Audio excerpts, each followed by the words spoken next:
오늘은 기도 생활에 대한 권면, 기도 생활에 대한 권면 이런 제목으로 하나님 말씀 나누도록 하겠습니다. 오늘 말씀에서 보면 또 중요한 권면이 있는데 특별히 기도 생활에 대한 권면을 해주고 계십니다. 권할 것이 몇 가지가 있다고 말씀합니다. 그 중에 가장 중요한 문제에 대해서 말씀하고 있습니다.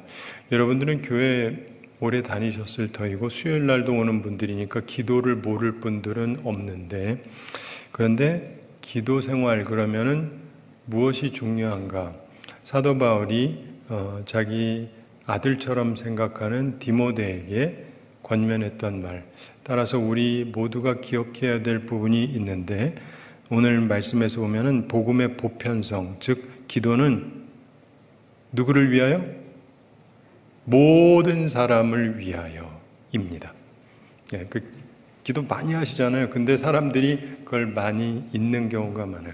모든 사람을 위하여. 그래서 이 본문을 선교 활동의 대헌장이다 이렇게 일컫는 학자들도 있습니다. 우리의 기도는 모든 사람을 위한 게 돼야 돼요. 요분만이 아니라 이 모두를 위해서 기도하는 게 합당한 것입니다. 1절 함께 읽어보겠습니다. 그러므로 내가 첫째로 권하노니 모든 사람을 위하여 간구와 기도와 도고와 감사를 하되. 아멘. 복음의 보편성을 얘기하는데 기도는 모든 사람을 위하여 하라. 이게 공중예배의 규칙입니다. 근데 사람들 중에서 보면요, 다 이렇게 꼽듯이 하는 분들이 있는데 본래 기도는요, 전체적으로 생각하면서 하는 것이 합당합니다. 기도는 누구한테 하는 겁니까? 하나님께 하는 거잖아요. 그리고 모든 사람을 위해서 하는 겁니다. 이걸 잊고 기도하면은 안 된다. 기도는 설교가 아닙니다. 기도를 설교식으로 기도를 설교로 생각하면 교인들 들으라고 하나님이 들으시는 거죠. 그래서 설교는 교인 들으라고 하는 거죠. 하나님 들으라고 하는 건 아니지만 기도는 교인들 들으라고 하는 게 아니에요. 교인들이 함께 하고 있는 것이지 하나님 들으시라고 하잖아요. 그러니까 그거를 잊으면 안 됩니다. 기도는 설교도 아니고 교훈하는 시간도 아닙니다. 어떤 분들은 기도 시간을 통해서 교훈을 하려고 하는 분도 있는 것 같은데 그러면 그건 기도가 아니죠. 그렇죠? 그럼 그건 기도가 아니죠. 하나님한테 뭐 교훈을 하십니까? 네. 그래서 누군가 사람에게 아부하는 시간도 아닙니다. 어떤 분들은 그 시간을 통해서 듣는 분이나 이런 걸 생각하면서 아부 차원에서 하는 분이 있는데 죄송합니다. 그거는 제대로 된 기도는 아니죠. 그리고 어떤 사람만을 위한 기도도 아닙니다. 그렇다면 공적인 기도라고 할 수 없기 때문에 그렇습니다. 개인 기도하고 공기도는 항상 분별해야 되죠. 여러분들이 개인적으로 할 때야 뭐 개인적으로 누구에게 집중하더라도 그건 전혀 상관이 없지만 공적인 기도는 공적인 기도다워야 되는 것입니다. 목회자 평신도를 위한 기도, 그리고 국가와 교회를 위한 기도, 병자와 여행자, 노예와 포로를 위한 기도 등 모든 것들이 포함된 것이다 이렇게 볼 수가 있겠습니다. 여기서 보면은 모든 사람을 위하여 간구와 기도와 도고와 감사를 하라, 이 네 가지를 하라고 설명하고 있습니다. 첫째, 간구를 하라 이렇게 되어 있죠. 데시스라고 해서 이건 요구인데 종교적인 용어는 아닙니다. 본래 이 단어의 뜻이 하나님께 물론 쓸 수 있습니다. 사람에게도 쓸 수 있고 사람에게도 뭘 간청할 수가 있잖아요. 하나님께도 간청할 수 있고, 근데 이게 결핍감에서 시작되는 것이 간구고, 그 다음에 기도라고 말하고 있습니다. 두 개를 구분해서 하고 있죠. 기도는 프로슈케라고 해서 하나님에게만 사용하는 것인데 하나님만이 채울 수 있는 결핍이 있습니다. 간구는 간청하는 것입니다. 따라서 간구는 전부 다 기도이긴 한데, 그러나 기도가 다 간구라고 할 수는 없기도 합니다. 기도는 때로는 찬양, 감사, 고백 등 이런 것도 포함되기 때문입니다. 그래서 이게 총체적으로 이런저런 이야기들 쭉 설명하고 있다고 보시면 됩니다. 그 다음에 도고를 하라 이렇게 얘기하죠. 도고는 엔티옥시스라고 해서 어떤 사람과 친밀한 대화를 갖는 것을 의미합니다. 이후에 임금이나 지배자에게 청원하는 데 쓰여지는 단어가 되고 애원하는 데 사용하는 말이 됩니다. 우리는 왕이신 하나님께 나갈 권리가 있습니다. 하나님의 자녀이기 때문에. 이 단어는 중재 혹은 중보기도, intercession, prayer, 이거를 의미하는 말로 우리들이 흔히 봅니다. 그래서 이 사람에게 좀 유리하게 해주십시오. 저런 나쁜 놈에게는 좀 불리하게 해주십시오. 이런 청을 뜻한다, 이렇게 보시면 됩니다. 그리고 네 번째로 감사라고 말씀하죠. 유카리스티아라고 해서 우리의 기도 가운데 이게 있는가를 항상 보셔야 됩니다. 우리 기도 가운데 불평만 있지는 않은가. 우리의 결핍과 소원과 요구를 가지고 하나님께 나아갈 권리가 주어졌습니다. 동시에 우리는 하나님께 감사해야 될 의무도 있는 것입니다. 많은 경우 이 감사를 안 하시는 분들도 굉장히 많으세요. 습관적인 것 같아요. 오늘 여러분들이 여기 나와 있다는 것은 건강하니까 나와 계시죠? 예, 지금 병원에 입원해 계셨는데 오늘 어떻게든 와야겠다 하고 오신 분, 입원 중인데 나오신 분 아무도 없죠? 나름대로 어쨌든 여기 걸어올 만한 건강이 있으니까 온 거잖아요. 그리고 환경도 허락해야 가능한 것입니다. 이게 그 환경이라는 것도 여러 가지 부분에 해당이 되죠. 이 일기 같은 것도 포함이 될 수 있고, 또 내 주변이 어떠냐, 갑자기 어떤 일이 생기면 못 올 수도 있고, 그리고 그래서 우리가 삶 속에서 있잖아요. 건강도 있고 환경도 있고, 또 하나 결정적으로 믿음이 있으니까 온 거지, 믿음이 없으면 여기 왜 오시겠어요? 할 일 없어가지고 너무 심심해서 오늘 교회나 한번 가보자고 오신 분 아마 없으실 거예요. 여기 안 오는 사람들은 저기 저 사람들 왜 가냐 그럴지 모르지만 믿음이 있으니까 나오는 거죠. 그래서 우리가 하나님 앞에 나온다는 거는 어쨌든 나왔으니까 그래도 어느 정도, 물론 우리 가운데 아픈 사람도 있고 안 좋은 사람도 있지만 그래도 어느 정도 건강이 있고 또 어느 정도 환경이 허락되고 약한 믿음이라도 있으니까 그나마 온 거 아니겠어요?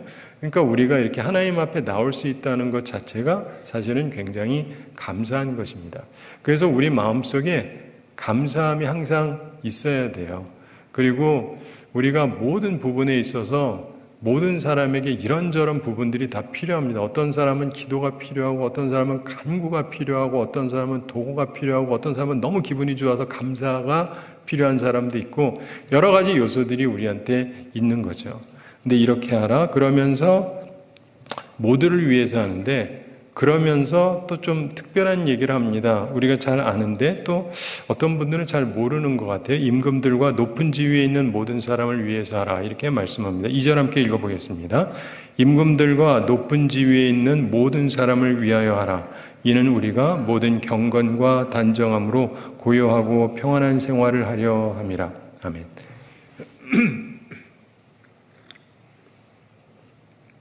임금들과 높은 지위에 있는 모든 사람을 위하여 하라, 이렇게 말씀을 합니다. 이게 매우 중요한 부분 중에 하나인데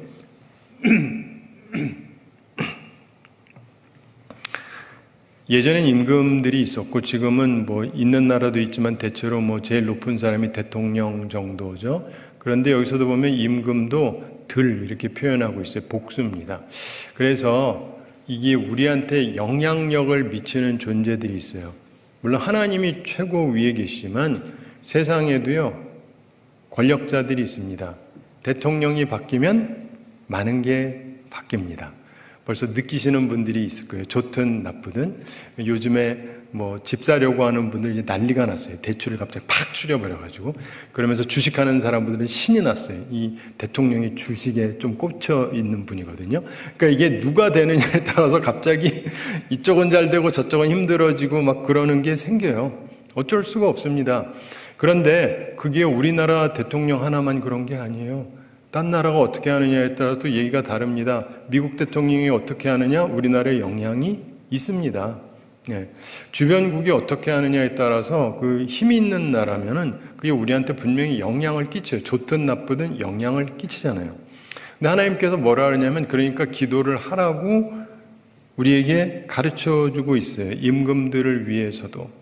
임금들은 꼭 좋은 사람만 뜻하는 게 아닙니다. 예. 대통령은 항상 우리나라에서 제일 좋은 분들만 되죠. 예. 다들 미소를 띄우고 계시는데, 그러니까 이게 꼭 그런 거 아니라는 것 정도는 알잖아요. 물론 내가 좋아하는 사람이 되기도 하고 싫어하는 사람이 되기도 하지만 이게 경우에 따라서는 높다고 해서 착한 건 아니에요. 예수님 당시에도 헤롯 왕 보십시오. 얼마나 악질적이었습니까? 악한 사람도 되기도 해요. 그러므로 우리가 기억을 해야 되는 것은 그 높은 사람이 괜찮은 사람이니까 기도한다는 뜻만은 아닙니다. 당연히 높고 좋은 사람이면 더더욱 선한 마음으로 기도할 수 있지만 악한 사람이라도 기도를 하셔야 돼요. 오히려 더 하셔야 돼요. 근데 이 말씀이 쓰여질 당시 황제나 지배자들은 대체로 기독교인이 아니었다는 것을 기억을 할 필요가 있습니다. 오히려 교회를 대적하는 사람들이 많았습니다. 근데 그들을 위해서 기도하라 그래요.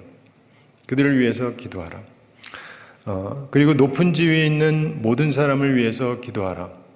우리가 지금은 많이 믿는 사람들이 생겨서 좀 나아지긴 했지만 여전히 믿는 사람이 있다 할지라도 심지어 교회 내에서도 사람들이 다 선한 게 아니기 때문에 우리가 기도할 필요가 있습니다.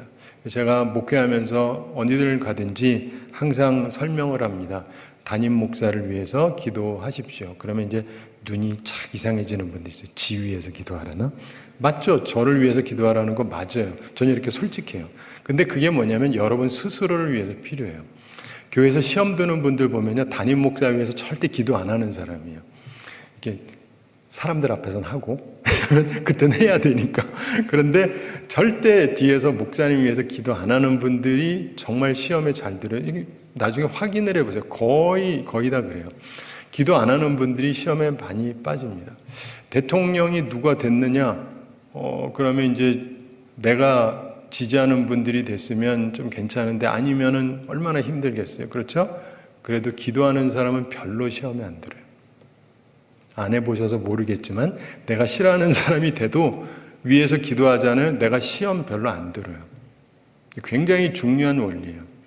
꼭 내 마음에 드는 사람이 아니라 할지라도 하나님 앞에 기도하면 내가 그 사람 때문에 시험이 잘 들질 않습니다. 그래서 믿음 생활할 때도 마찬가지예요. 여러분이 어느 곳에서 믿음 생활하든지 자기 교회 담임 목사 위해서 기도해야 되는데, 왜냐하면 그 교회에서는 제일 일종의 권력자 같은 사람이고 또 게다가 말씀을 전하는 자라서 말씀을 전하는 자가 싫어지면요 바른 말을 해도 귀에 하나도 안 들어와요.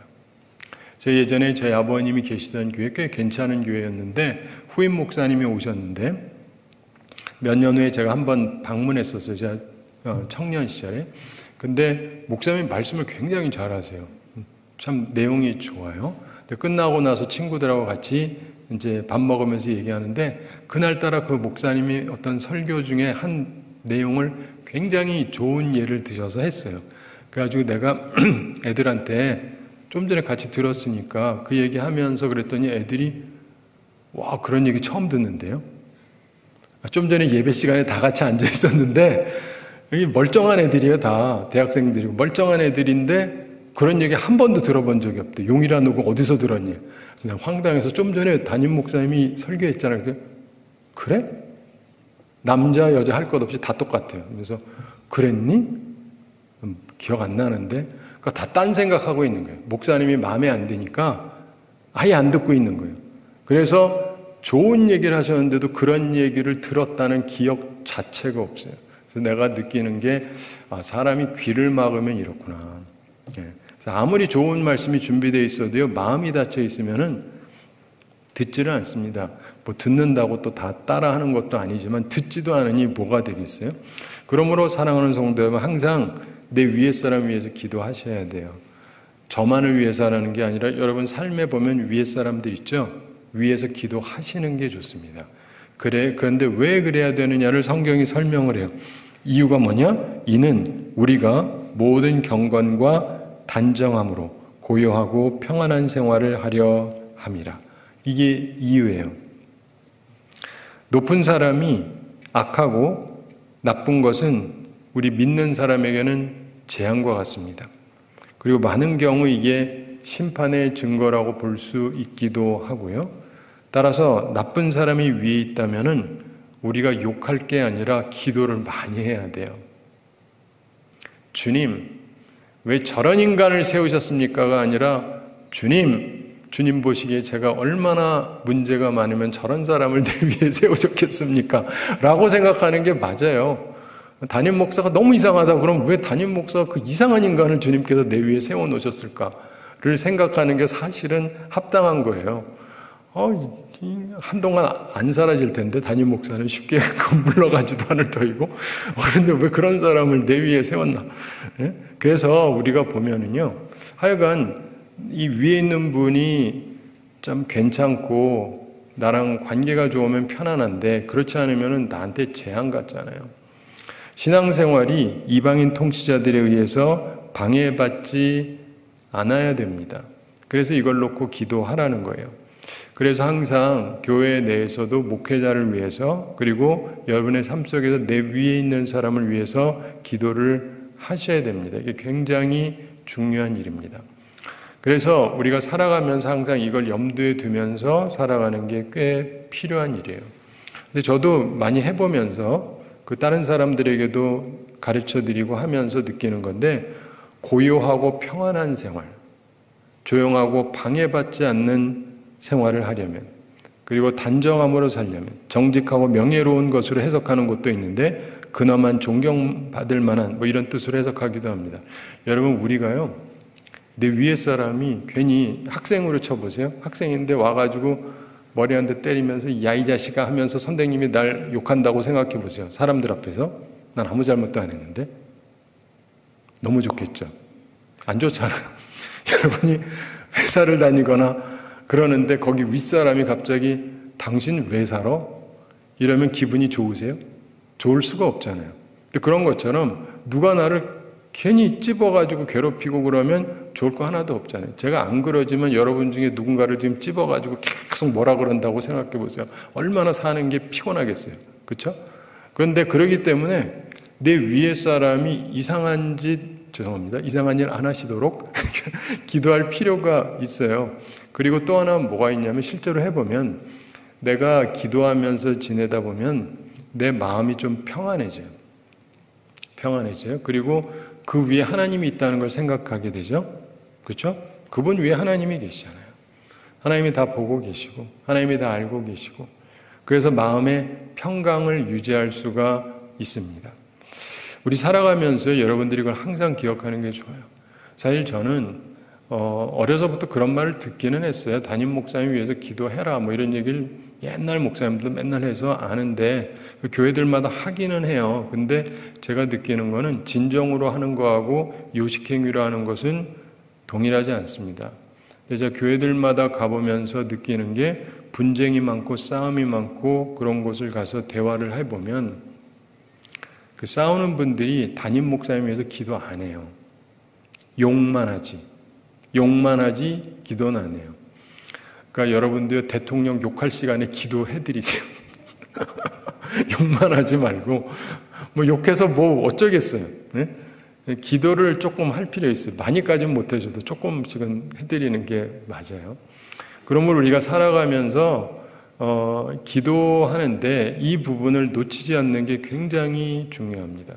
그리고 제가 언젠가 한번 말씀드렸는데, 한 번은 제가 미국에 있을 때 어떤 좀 규모가 있는 교회에 가서 제가 설교를 하게 됐어요. 근데 그 교회에서 이제 예배 드리고 또 이제 나이 드신 분들 따로 수련회를 해서 가서 말씀을 전하는데, 그러면서 이런 얘기를 했거든요. 그러면서 예수님의 사도 중에서 야고보는 죽임당한 거 아시죠? 예, 잡혀가서 죽었어요. 베드로는 죽었나요? 설마 모르시는 거 아니겠죠? 죽을 뻔했는데 죽지 않고 살아났습니다. 근데 보면 어려서부터 이상한 거예요. 둘 다 예수님이 아끼던 제자, 예수님이 항상 가까이 데리고 다니시던 소위 이너서클에 있는 3명이었는데 셋 중에 둘인데 한 사람은 죽었어요. 근데 한 사람은 죽게 됐는데 죽지 않고 살아났어요. 이게 설명이 잘 안 되는 거예요. 하나는 죽고 하나는 살고. 살리시려면 다 살리시지. 죽이려면 다 죽이시든지. 근데 어떤 차이가 있냐면, 베드로가 죽게 생겼습니다. 이제 내일이면 죽는 날이에요. 근데 그때 교회가 모여서 뭘 했는지 기억하세요? 기도를 했어요. 그때 철야 기도라는 걸 처음 한 것 같아요. 뭐 했을지도 모르겠지만 그냥 기록상 의미로 보면 베드로가 자고 있었습니다. 자다가 깨어나서 자기를 이렇게 깨워줘가지고 그냥 가는데 가면서도 이게 꿈인가 보다 이렇게 생각을 한 거예요. 근데 풀려났습니다. 그리고 이 여러 사람들을 지나서 문도 열리고 그래서 나오고 한참 가다 보니까 자기를 인도했던 사람이 사라지고 진짜 내가 나왔네? 해가지고 사람들이 있는 데를 갔어요. 그 당시에 사람들이 모이던 장소. 근데 거기 갔더니 사람들이 기도하고 있었습니다. 그렇죠? 기도하고 있었어요. 그 시간이 기도해야 될 시간이 아니에요. 근데 왜 기도했냐면은 야고보가 죽었잖아요.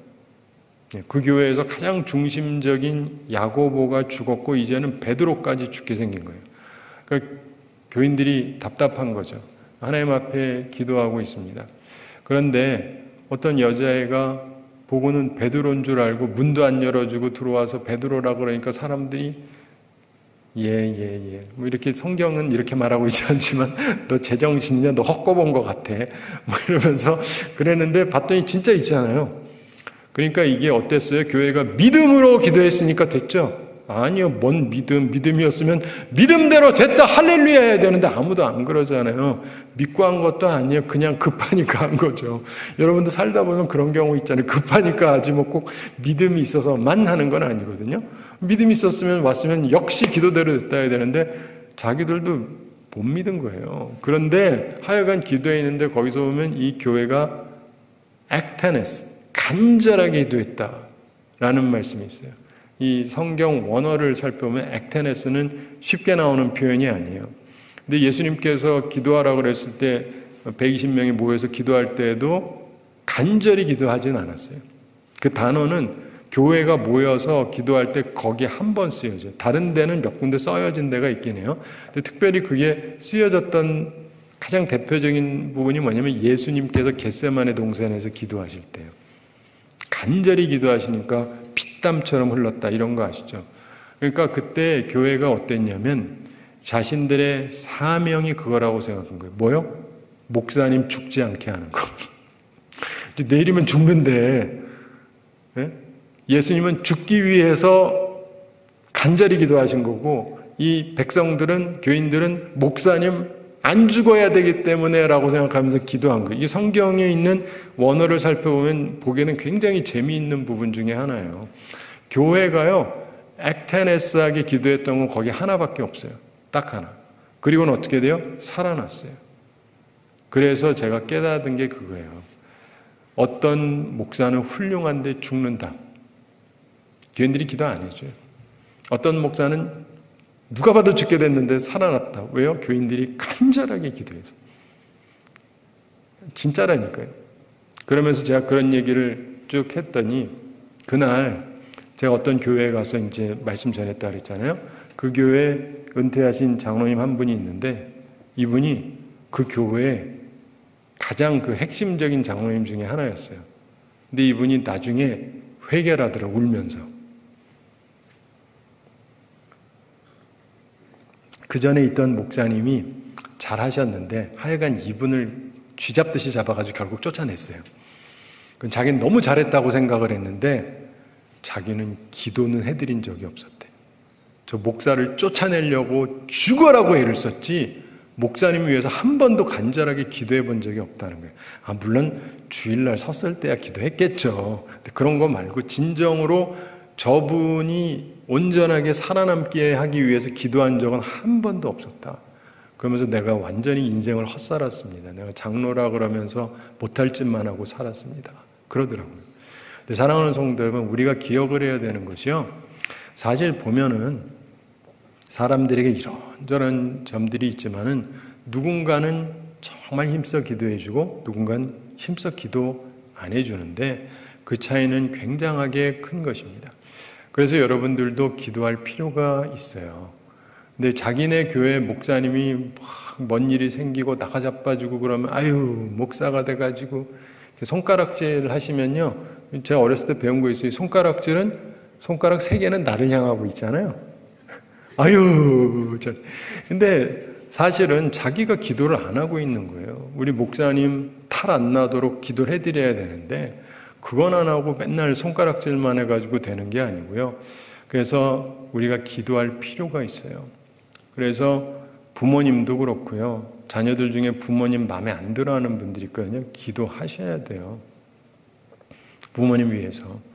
그래서 우리 살아가면서 있잖아요. 하여간 내 위에 분 좋으면 좋은 대로, 나쁘면 나쁜 대로 기도를 해야 돼요. 그래야 내가 편안하게 살 수가 있어요. 굉장히 중요한 원리입니다. 제가 미국에서 28년 살았는데 그때에도 미국 사니까 미국 대통령 위해서도 기도하고 한국 대통령 위해서도 기도했어요. 항상. 근데 왜냐하면은 어쨌든 우리 조국이니까 그랬어요. 그리고 이제 미국 떠나서 한국 와서 10년이 됐는데 보통 기도할 때 우리나라 대통령 위해서 기도해요. 그죠? 개인적으로는 미국 대통령도 항상 놓고 기도합니다. 우리나라 대통령, 미국 대통령 나라를 잘 다스리게 해달라고 기도를 해요. 이분이 내 마음에 들든 안 들든 상관없이 나라를 잘 다스려야 되지 않겠습니까? 그리고 그 다음에도 항상 또 다른 기도도요. 다음 대통령 좋은 대통령 되게 해주십시오. 양쪽 다 그렇잖아요. 몇 년 동안을 기도한다고. 다음 대통령 좋은 대통령 되게 해달라고. 근데 그렇게 하면서 지나오기 때문에 어떤 일이 생기냐면 누가 되면 내 뜻대로 됐다 안 됐다 하나도 안 중요해요. 주님의 뜻이 있으셔서 세우셨겠지. 이해가 되세요? 내가 좋아하는 사람이면 주님도 뜻이 같으신가 보다 감사하고 내가 안 좋아하는 사람이 됐으면 주님의 섭리가 있겠지. 요건 아멘이 안 되잖아요. 그렇지만 어쨌든 내가 마음에 안 드는 사람도 주님의 섭리가 있어서 됐겠지. 그러면서 계속 기도하는 거예요. 그러면 생각보다 나라가 안 망하고 계속 있어요. 전 옛날부터 보면 많은 분들이 그럽니다. 저 사람 되면 나라 망한다. 저 사람 되면 나라 망한다. 저 사람 되면 나라 망한다. 저 사람 되면 나라 망한다는데 아직도 안 망했어요. 희한하지 않으세요?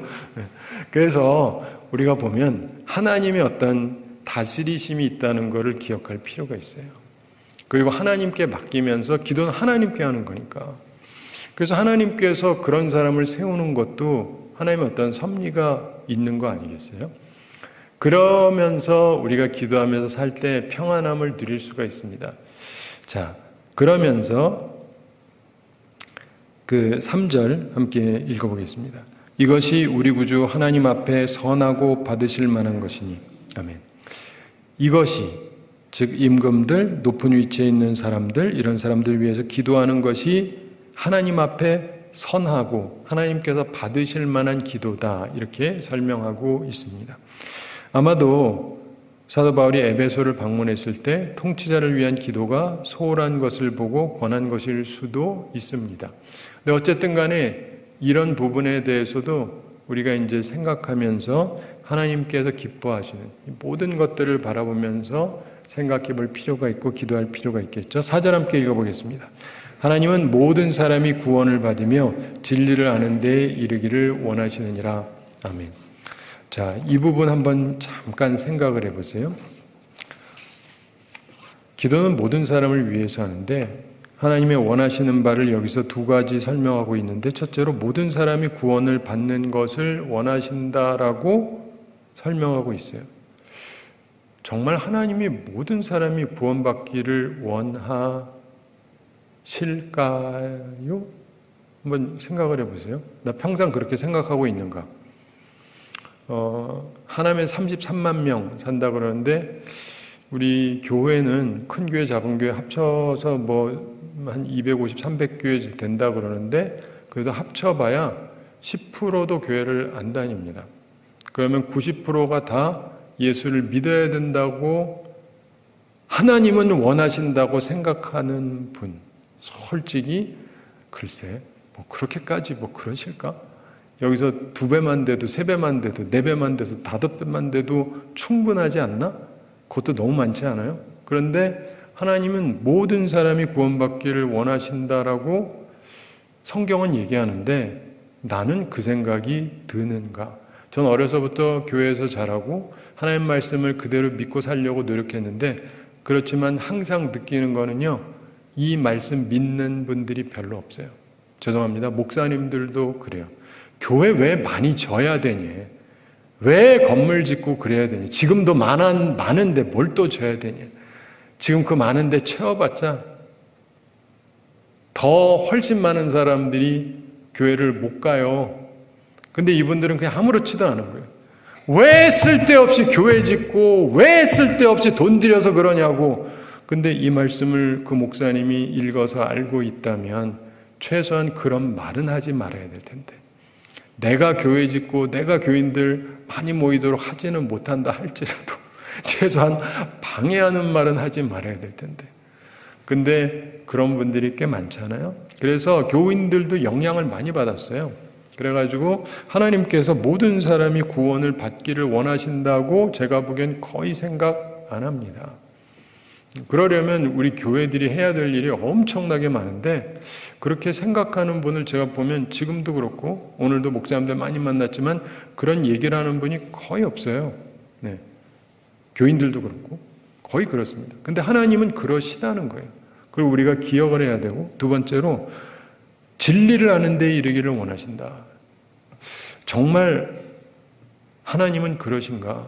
예수 그리스도가 진리의 대표적인 분이신데 예수 그리스도를 알고 진리를 아는 것을 모든 사람들이 그렇게 되기를 하나님께서는 진짜 원하실까요? 근데 우리는 사실 그렇게 생각 잘 안 합니다. 그래서 오늘도 집에 가셔서 이거 놓고 좀 잘 묵상하면서 생각을 해보세요. 하나님은 그걸 원하신다는 거예요. 하나님은 원하신다. 근데 문제는 우리가 원하지 않아요. 그러면 하나님의 온전한 충성된 사역자, 충성된 종이라고 할 수 있나요? 충성된 교인이라고 말할 수 있나요? 아니잖아요. 그런 면에 있어서 우리는 하나님의 말씀으로 우리 스스로를 다시금 일깨울 필요가 있습니다. 5절 함께 읽어보겠습니다. 하나님은 한 분이시요 또 하나님과 사람 사이의 중보자도 한 분이시니 곧 사람이신 그리스도 예수라. 아멘. 하나님이 한 분이시고 그리고 중보자도 한 분이시다. 하나님과 사람 사이에 그분이 바로 예수 그리스도다. 우리 잘 아는 얘기죠. 모든 사람, 즉 유대인이든 이방인이든 야만인이든 문명인이든 종이든 자유인이든 상관하지 말고 그들을 위해서 하나님께 기도해야 된다. 그러면서 6절 함께 읽어보겠습니다. 그가 모든 사람을 위하여 자기를 대속물로 주셨으니 기약이 이르러 주신 증거니라. 아멘. 예수 그리스도께서 모든 사람을 위해서 자기를 대속물로 주셨다는 것입니다. 여러분 생각해 보셨는지 모르겠는데 이걸 안 전해주면 어찌 알겠어요? 요즘에 이제 암이 굉장히 많잖아요. 그리고 암 치료제도 나오고 뭐 그렇긴 하는데, 여러분 아직까지는 그런 게 개발 안 된 걸로 아는데 어떤 암 치료제가 개발이 돼서 이거를 쓰기만 하면 아무리 말기라도 금방 다 낫는다 하는 게 있다고 쳐보세요. 있다는 게 아니라 그렇다 치고 내가 알아요. 옆에 암에 걸렸어. 죽게 생겼어요. 얘기해야 돼요? 말해야 돼요? 얘긴 왜 해? 죽으라고 둬야지. 이런 나쁜 놈이죠? 그렇잖아요. 그 나쁜 놈이지. 근데 복음을 믿고 구원을 얻어야 되는데 예수 안 믿고 죽으면 어디 가요? 잘 아시네. 지옥 갈 사람들한테 복음 전하고 계세요? 왜 안 하세요? 무슨 말인지 아시겠죠? 약간 조금만 생각을 해보면 그대로 두면 다 지옥 갈 텐데 아무렇지도 않아 내가. 물론 내가 약 얘기해도 안 받아들이는 건 어쩔 수가 없죠. 그 사람이 나는 그런 약 안 믿어. 그거야 어쩔 수 없지만 내가 안 가르쳐줘서 그 사람에겐 기회 자체가 없는 거는 굉장히 차이가 있잖아요. 그럼 우리가 양심이 있으면 사람 봐가지고 필요한 사람에게 이렇게 전달해 주는 게 맞는데 아예 전달하지도 않으면서 아무렇지도 않다. 이거는 문제가 있죠. 예수님께서는 자신이 오셔서 십자가에서 처참하게 처형을 당하셨잖아요. 그 정도까지 하면서 우리를 구원해 주셨다면 우리는 그런 희생은 안 한다 할지라도 그래도 말은 좀 전해야 되지 않습니까? 7절 함께 읽어보겠습니다. 이를 위하여 내가 전파하는 자와 사도로 세움을 입은 것은 참말이요 거짓말이 아니니 믿음과 진리 안에서 내가 이방인의 스승이 되었노라. 아멘. 바로 이것을 위해서 예수님께서 중보자가 되시는데 내가 전파하는 자, 그리고 사도로 세우심을 입었다. 사도는 보냄을 받았다는 뜻이거든요. 대사처럼. 그래서 내가 전파하는 자다. 전파하는 자가 얘기를 하지 않으면 모르잖아요. 여러분 이렇게 회사를 운영해 보셨는지 모르겠는데 만약에 어떤 제품을 만들어서 판다. 그 경우에 중요한 것 중에 하나는 좋은 제품을 만들어야죠. 그래서 어느 회사보다도 최고의 좋은 제품을, 양질의 제품을 좋은 가격에 생산하는 것은 굉장히 중요합니다. 그래야 설득력이 있으니까. 근데 이걸 그 다음에 누가 판매를 해야 돼요. 소위 영업사원이라고 그러는데 영업사원이 잘 해줘야 돼요. 이거요 진짜 최고예요. 국내에 이런 거 없습니다. 가격도 이렇게 착할 수가 없습니다 라고 해줘야지. 글쎄 좋은지는 잘 모르겠고 내가 먹고 살아야 돼가지고 그냥 영업사원 하는데 살렘 사시고 말렘 마시고, 당신이 많이 사면 나는 이거 사인 많이 해야 돼서 귀찮으니까 안 해도 되고, 이러면 이 회사가 되겠어요? 망하지. 그렇잖아요. 그래서 이게 한마음이 돼가지고 본래 괜찮기도 해야 되지만 그 다음에 이 영업사원들이 잘 해줘야 될 거 아니겠어요. 그리고 이거 진짜 좋다고 해야 사람들이 듣고 그래? 이렇게 생각을 해보고 할 거 아니겠어요. 한 번에 되는 사람도 있지만 어떤 사람은 다음에 봅시다. 그럼 또 다음에 한번 가봐야 될 거 아니겠어요. 그렇게 노력을 해서 하는 건데 이런 것들이 같이 가져야 돼요. 근데 이런 게 같이 안 가면은요 아무리 최고를 만들어도 소용이 없어요. 최고를 만들어도 소용이 없습니다. 그래서 우리들이 또한 동시에 문제 있는 걸 가지고 최고처럼 하는 것도 문제죠. 그럼 해봤자 되지가 않으니까. 근데 우리는 진정한 하나님을 믿는 사람들이잖아요. 거기에 대한 확신을 가지고 전할 필요가 있어요. 그러면서 내가 이렇게 세움을 받았는데 이건 참말이다, 거짓말 아니다. 내가 이렇게 전파하는데 그냥 거짓말하는 게 아니라 진실로 하는 것이다. 주님께서 날 그렇게 세워주셨다. 그리고 믿음과 진리 안에서 내가 이방인의 스승이 되었노라.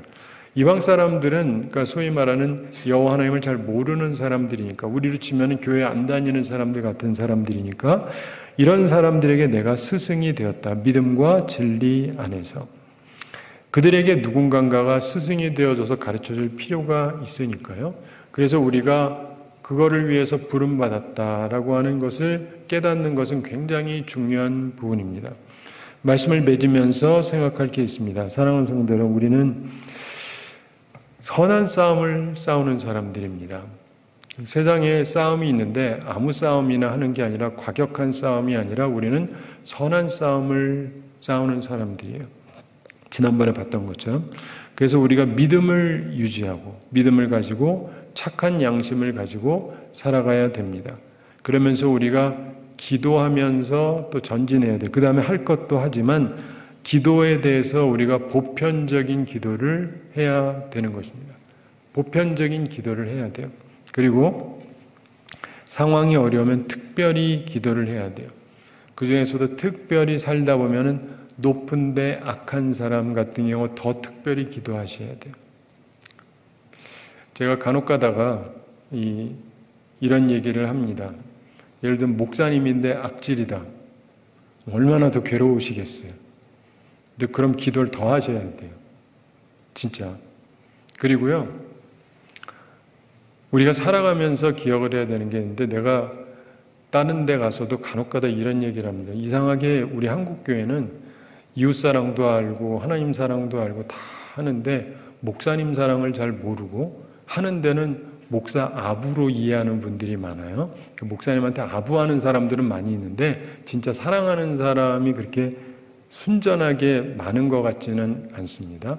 근데 이게 왜 중요한지 제가 설명을 드릴게요. 사람들이 이런저런 얘기를 해도 안 받아들이다가 제가 이 말을 하면 할 수 없이 웃고 지나가요. 자, 여러분이 담임 목사를 사랑하기 힘들면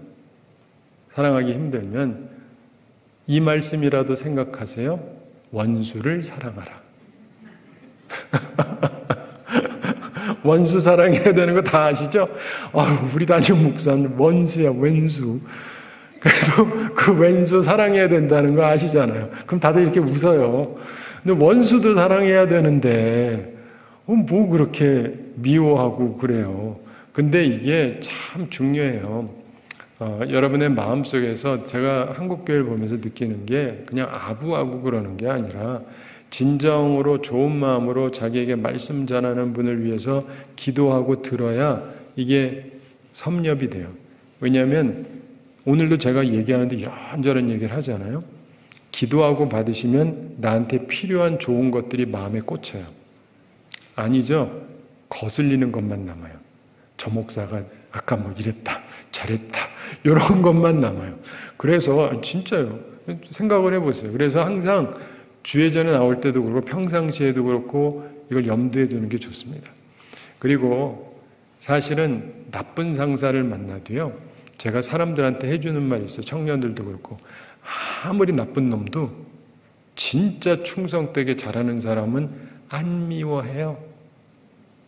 여러분 중에 이 악질적인 상사들 생각해 보세요. 내가 봐도 난 진짜 악질이야. 근데 정말 사람이 성실하고 최선을 다하는데 미워요? 쫓아내고 싶어요? 아니죠. 악질이라도 아니에요, 사실은. 그렇기 때문에 우리가 살아가면서요, 수많은 정황들을 겪게 되는데 하나님의 뜻을 따라서 이렇게 살아가다 보면 때로는 위에 사람인데 악질을 만나는 것도 하나님의 섭리일 수 있어요. 그 다음에 내가 이게 훈련이 되면 어디를 가도 사랑을 받아요. 악질도 나를 안 미워하는 사람이 되어버리면 이해가 되세요? 그래서 사랑하는 성도 여러분, 하나님 앞에서 내가 어떻게 기도하느냐를 잘 생각을 해보시고 여러분도 항상 기도하시고 또 자녀들에게도 가르쳐 주세요.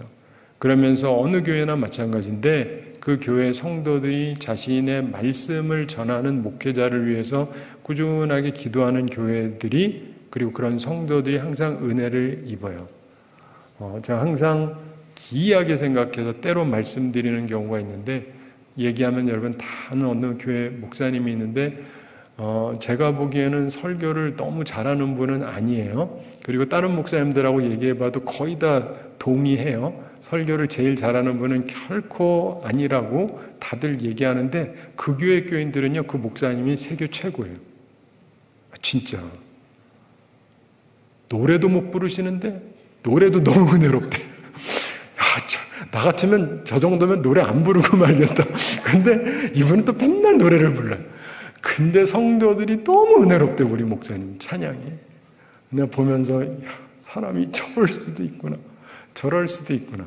그러니까 이게 뭐냐면 자기들이 마음을 그렇게 하면 그냥 그 가운데도 은혜 받으면서 살아요. 그러므로 여러분도 은혜 받을 만한 마음을 가지고 살아가시고 주의 말씀대로 살아서 복되게 살아가는 그런 우리 모두가 되기를 바랍니다. 우리 함께 기도하겠습니다. 사랑의 하나님 아버지, 우리를 사랑해 주시고 오늘도 저희들이 귀한 말씀 주심을 감사드립니다. 주의 말씀을 기억하면서 저희들이 온전한 주의 사람들이 되게 하여 주시옵소서. 기도 생활에 대한 권면의 말씀 저희들의 마음에 새기고 이 말씀대로 살아서 우리가 평안하고 안정되어지고 고요한 삶을 살고 단정함으로 믿음의 생활을 할 수 있는 아름다운 삶을 살아갈 수 있도록 축복해 주시옵소서. 감사드리며 예수님의 이름으로 기도드리옵나이다. 아멘.